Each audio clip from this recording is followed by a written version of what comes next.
When I was in college, I didn't get to my statistics class because it was at 8:30 every morning. And I had to figure out a class to supplement that class with because I was going to drop it. And so I took this class called ROTC Leadership. Now, I didn't know what ROTC stands for. Does anyone here know what ROTC stands for? Yeah, Reserve Officer Training Corps. This is a military group. This is officer training in the schools. I thought, like ENG is English. I didn't know what ROTC stood for. There was a class called Leadership. I figured, no problem. I'll take this leadership class. We'll study leaders. I'll write an essay. No problem. No one will know. It met at 10:30 in the morning. I was golden. And then I got to class. There were kids that were in my college that I had never seen before that were in these classes. And that was, 30 years ago. And there were no other girls in the class. So I walk into this classroom. It's all boys and me. And when the teacher comes up to the front, he's in a uniform.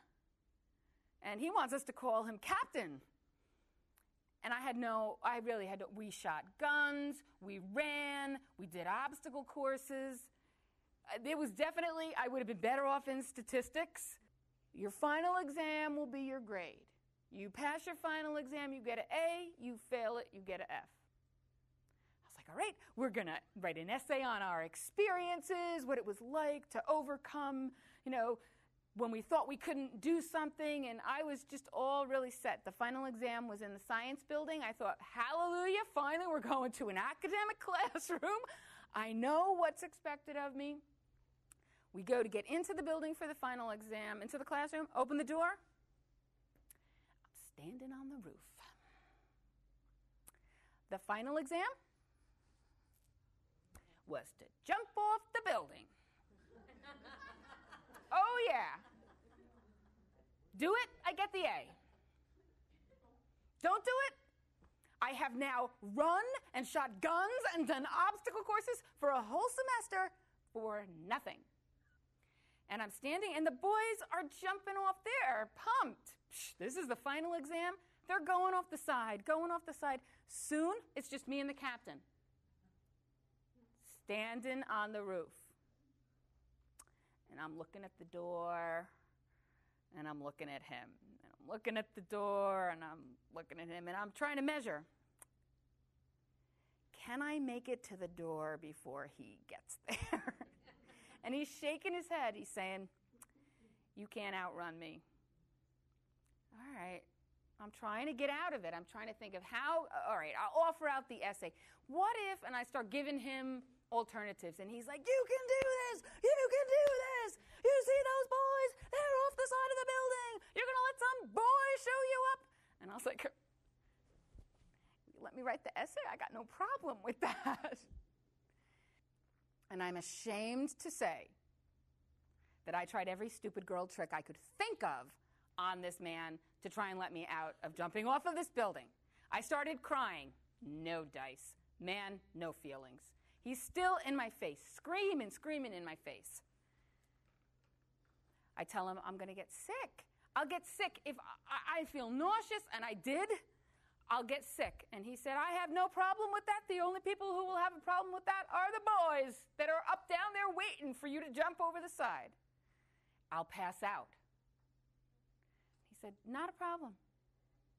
The boys will just pull the rope and you will glide down, passed out or not.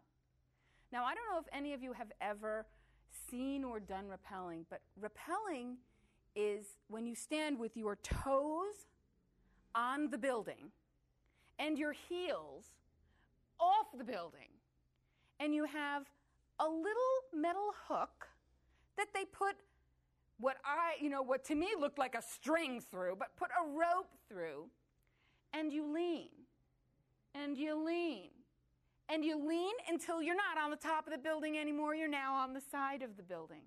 And this instructor was not making it easy for me to succeed. He was thinking like a man. He was thinking that by getting in my face, I was going to respond. And so all of a sudden, like the light bulb went off, and he got really quiet. And he got his body really tiny. And he got eye to eye with me like you would with a child. And he just looked at me and said, I've seen you do everything that you thought you couldn't all semester long. I believe in you, and I know you can do this. And don't you know, that was what I needed. That was what I needed to hear. I didn't need to be yelled at. I needed somebody to really connect with me in a way that made me believe in myself. And I jumped off that building. And when I got to the bottom, the power that I felt, like emitting from my fingertips, and I've queued up every difficult thing I have ever had to do in my life since then. I have queued back to, I jumped off a building. I can do anything. To me, the big lesson with this was in understanding who you're speaking to and how they're going to connect best with you. See, he could have yelled and yelled and yelled, and I never would have gone off of that building. And you know what? It would have been a big waste, because honestly, I wouldn't be doing what I'm doing today if I hadn't jumped off of that building. I would have let fear control me if I hadn't jumped off of that building. I would not have known about myself that I had the ability to walk through that fear. So one of the things I do when I work with a client is that I challenge them to find the thing that terrifies them. And if you can find the thing that terrifies you and then find a way to walk into it and to walk through it and to overcome it, then you get to position yourself in the world with unlimited possibilities.